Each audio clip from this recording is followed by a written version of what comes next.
Welcome back, my friends, to the show that never ends. Acceleration.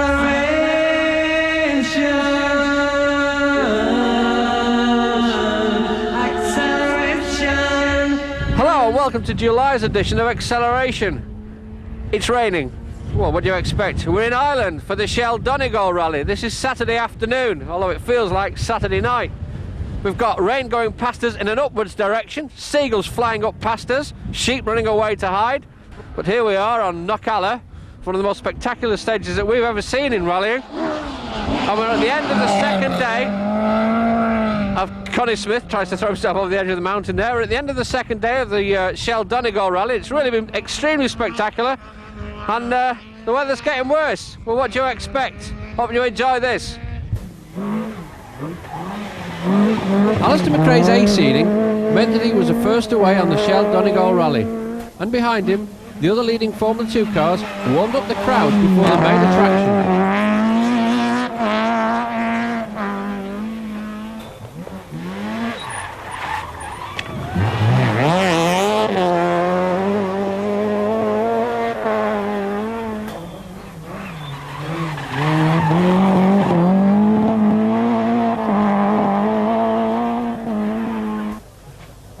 The main attraction was, of course, Bertie Fisher, but the peculiarities of the FIA seeding system meant that he was only seeded at number 6. Frank Marr was trying hard too, but nearly got caught out by this gravel-strewn adverse camber downhill right-hander.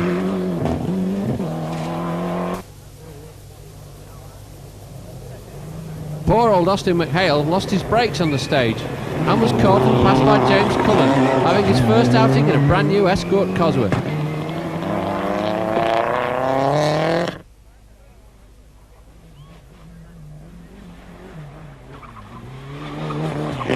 There was something deceptive about this corner, as David Llewellyn and Frank Marr had already shown us.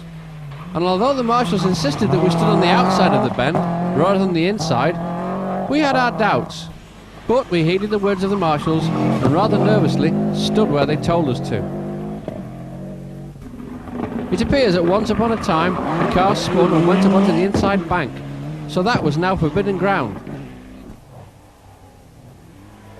Still, the next few cars started to relax a little bit. After all, everybody's done a recce, haven't they? And even if they haven't, they've all got pace notes.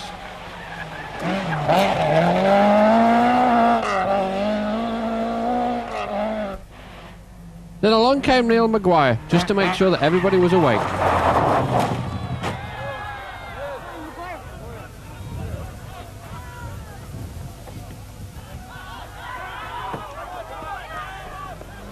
Of course, the next worry was that the cars started 30-second intervals in Ireland.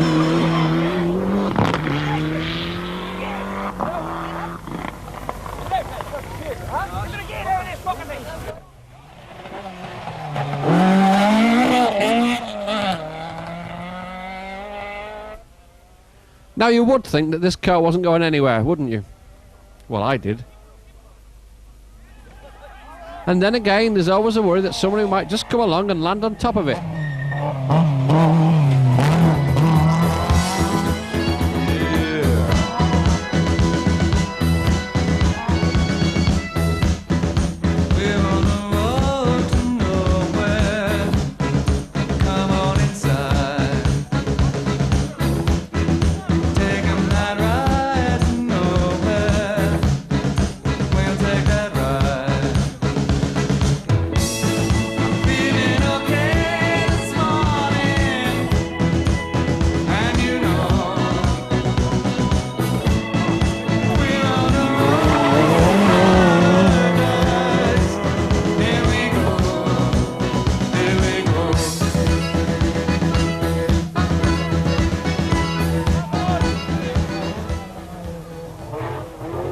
Problems too for Jim Crozier, whose gear lever was just broken off in his hand.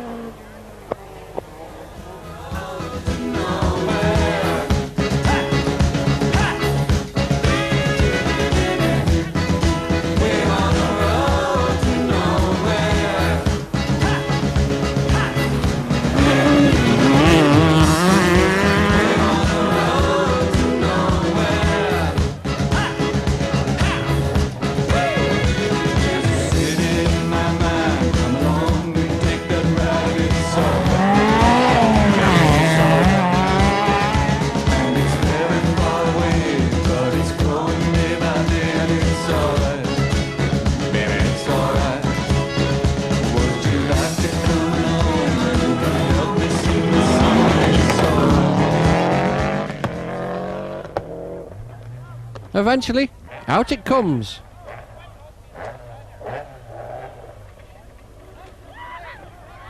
And off they go. Once I've got the seatbelts fastened, of course.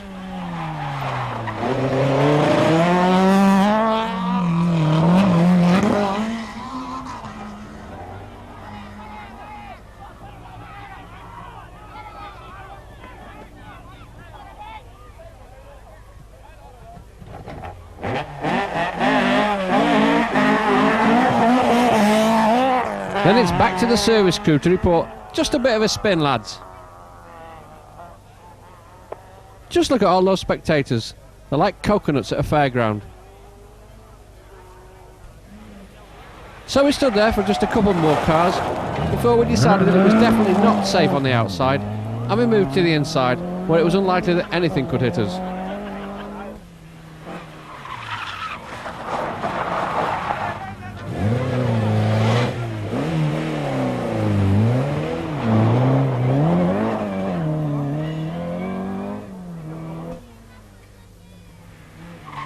What worried us most was that the bank was just a perfect launch pad should anything hit it. This was one of those places where you just knew something would happen, and you just hoped that no one would get hurt.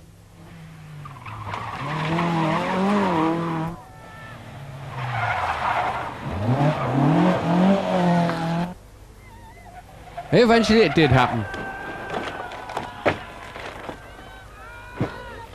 Unfortunately, nobody got hurt, including the crew.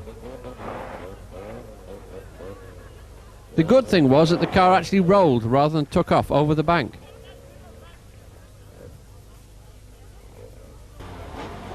The lads tried to get it going again, but it was to no avail as the steering was damaged.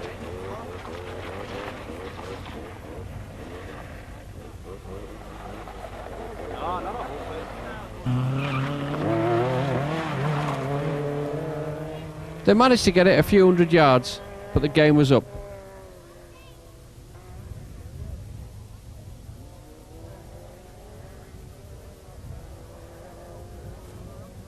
Tipping it on its side didn't help much though, and must really have confused the crews that followed through afterwards. We're on a road to nowhere. Back to the main event, and although out of the top 6, McRae was at least leading the proper Formula 2 cars.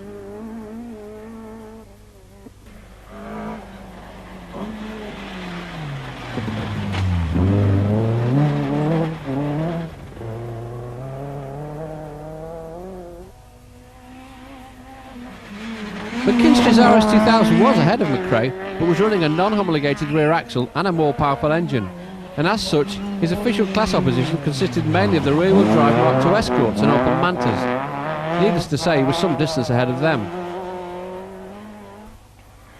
Mickey Farrell was once more going backwards from his high seeding, and didn't even make the top 10 at the end of the first day.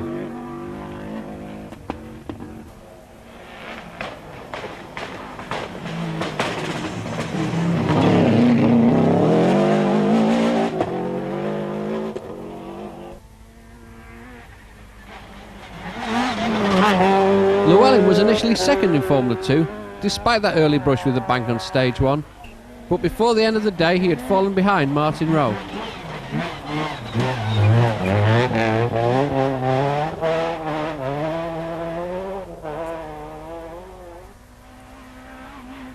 Rowe wasn't totally happy with the Peugeot's handling, but at least he was still going, which in itself was quite a bonus for the SPG team.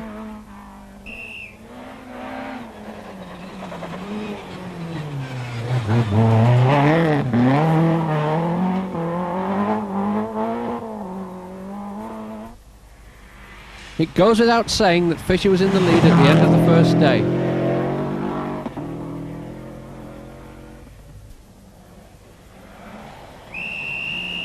On a slippery road and with four-wheel drive, his commitment was once more a joy to watch, and he would lead by 15 seconds after 6 stages. Frank Marr thought that his Escort was down on power, but once again his commitment was nothing compared to Fisher's.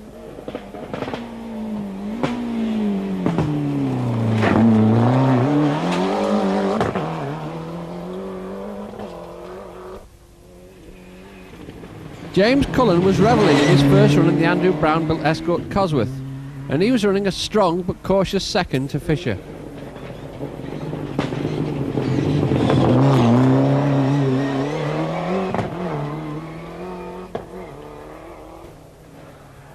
Mark Lovell was running with completely the wrong gearing in his Toyota, but he would be another to be thankful to see the end of a day's rallying without an early retirement. James Leckie was continuing his excellent run of form in his Subaru Legacy and was in 5th at the end of the first day.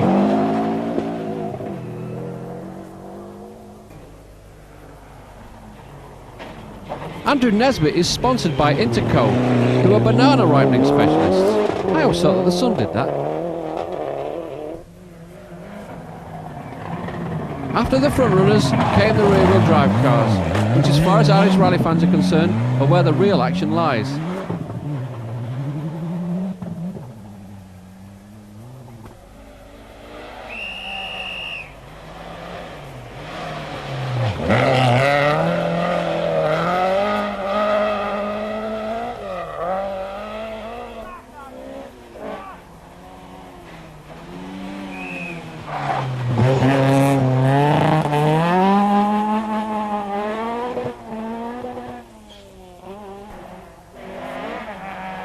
Neil Maguire was amazingly looking none the worse for his earlier excursion.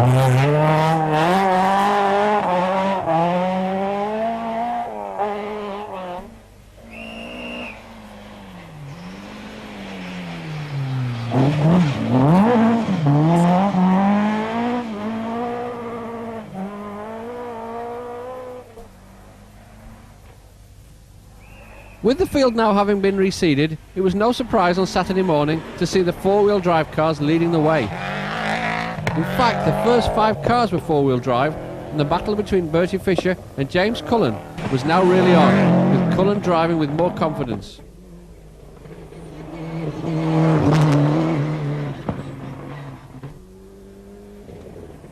Behind them, the battle for third place was just as fierce.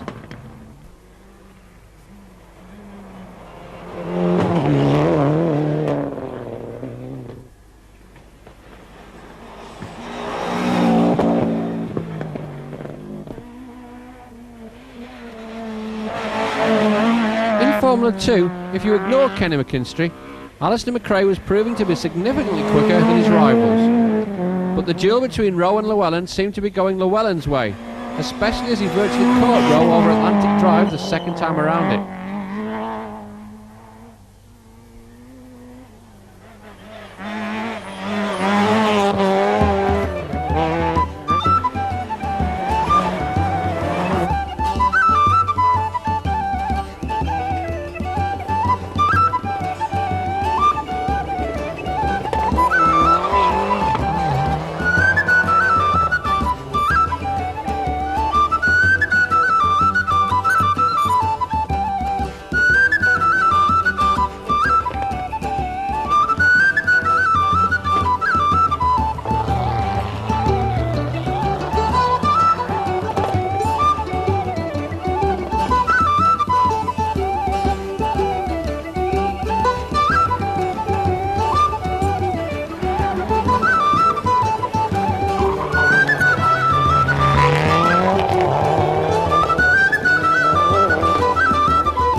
Throughout Saturday, James Cullen did his best to overhaul Bertie Fisher's Subaru, and after Fisher had a couple of punctures, Cullen amazingly found himself in the lead of the event. But try as he might into Sunday, it was Fisher who was in the lead once again, and despite Cullen's best efforts, it was Fisher who took a gripping victory.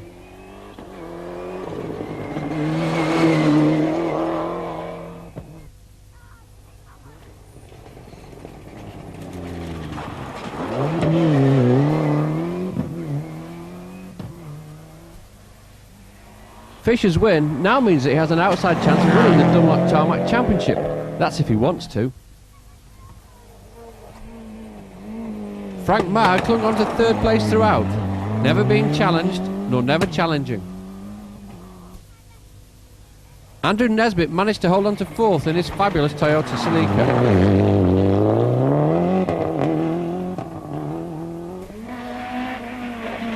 And Kenny McKinstry was fifth in his RS2000. Despite the gearbox starting to fall apart as the event reached its climax. Alistair McRae David Sr. took the Formula 2 category despite clambering over a couple of hedges as the event wore on. They won Formula 2 by over 2 minutes from David Llewellyn, which bodes well for the Ulster Rally. Third in Formula 2 was Martin Rowe, slightly disappointed with the result, but pleased to have got to the end of a rally for the first time in a few months. And also running on the event with the Peugeot Masters, and it was Ashley Blencorn who took victory in this category. James Leckie ran strongly to the end to take 6 after a good fight with McRae and McKinstry, but like McRae, Leckie visited a field. 8th was Ian Greer.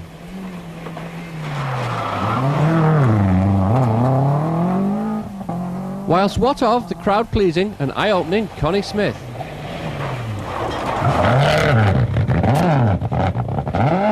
Well, even he can be boring sometimes.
The Ravens Rock Rally was around as a Motor News Championship and also the first tarmac rally for the Nissan Micro Challenge, which is joined by Mark Fisher, 21-year-old son of Bertie. The cars were giving a good performance for their first time away from the forest, and as ever, Enemy's Tomo was on hand to watch over them. So how did he think they were going? we're very pleased with the performance of the cars. I mean, just looking at them this morning, the entry seems to tail off after 30, 40, and then the commitment suddenly comes back to the micro drivers. It's really good, but I suppose the organisers didn't really know where to seed the cars, but I think the performance of them is very good, and next year if we come back they'll be in the 30s. We're generally very pleased. We don't really know how good the gearbox is going to be with the slick tyres on, because there's a lot more loading fed into the drivetrain. It's just, again, suck it and see. But they've made it here,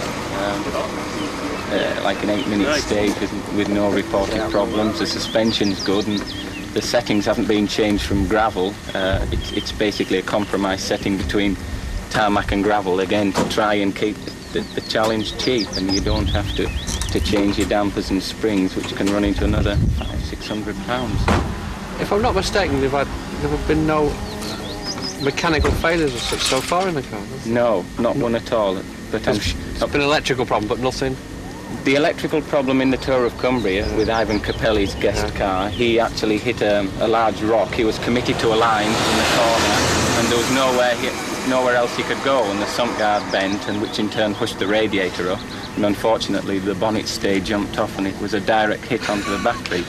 And Ivan had to get out. I mean, he's not normally used to getting out and working on his own cars. You don't tend to do that with a Ferrari F1 car. Yeah. But I mean, he came on the radio and had a laugh and said, "We're going again," and came out. But no, you're right in saying there's been no failure yet. But like the drivers, they're also learning the cars, and they're going faster and faster, and every event they're getting quicker and quicker. So somebody's going to break something. I mean, no, we're looking now at making the engines go a little bit quicker, but we just have to wait and see. I'm sure somebody's going to break something before long.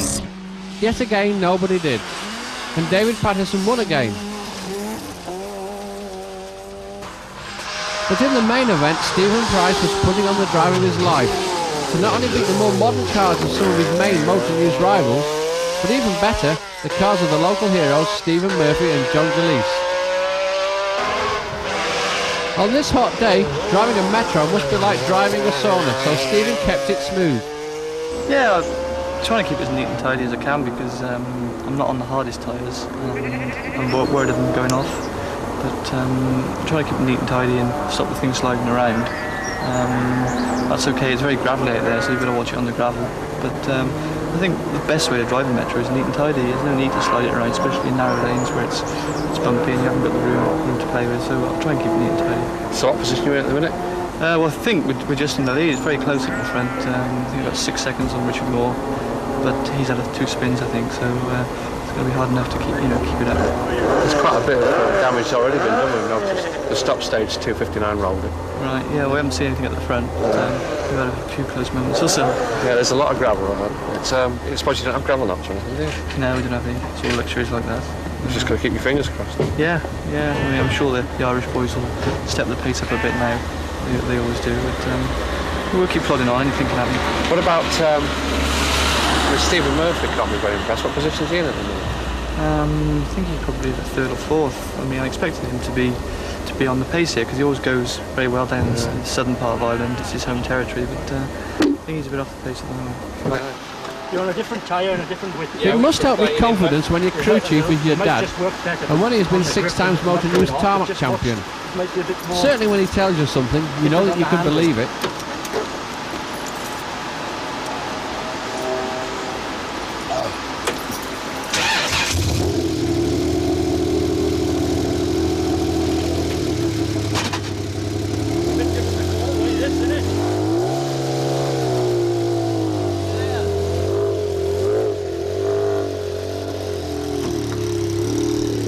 Despite all the new machinery around, the Metro is probably one of the most popular of all the rally cars nowadays, particularly as it sounds so good, and Stephen was able to take us to his 2nd outright win of the year here in Ireland. Of the other Motor News regulars, the series sponsor Mike Patterson took the Ears Escort Cosworth to 3rd overall.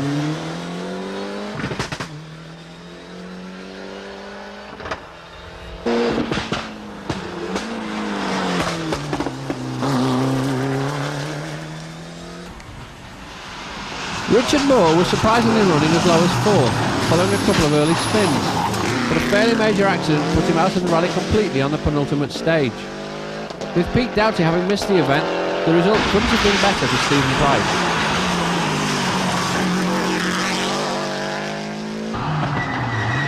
Gary Midwinter was enjoying himself in his Escort Cosworth, which is still running with his acceleration stickers from the Heart of England rally. Good man, Gary. He managed 8th overall. John Galeese, meanwhile, took the lead in the Vard Irish National Championships with a steady run to 4th. And Stephen Murphy brought his Escort into 2nd after a titanic struggle with Stephen Price, but it was Price's day. A surprisingly late entry was Harry Vatten in the Rothmans Escort. Harry sadly running off the pace all day. The first time we saw Alistair McRae on the Scottish Rally, he was leading the field.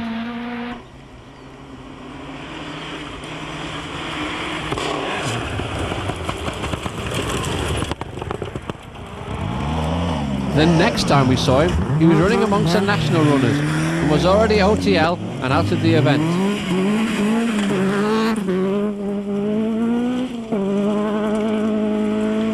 Both Alistair and Harry Mockinnon, who we see running slowly here, had a coil-related electrical failure, which devastated the Nissan team on the first stage of the Perth Scottish Rally. Mockinnon kept going though, but he lost loads of time and was basically out of the running.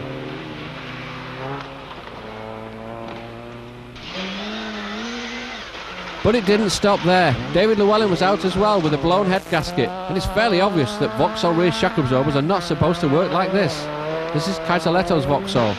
Fortunately, this could be fixed. But it didn't stop there.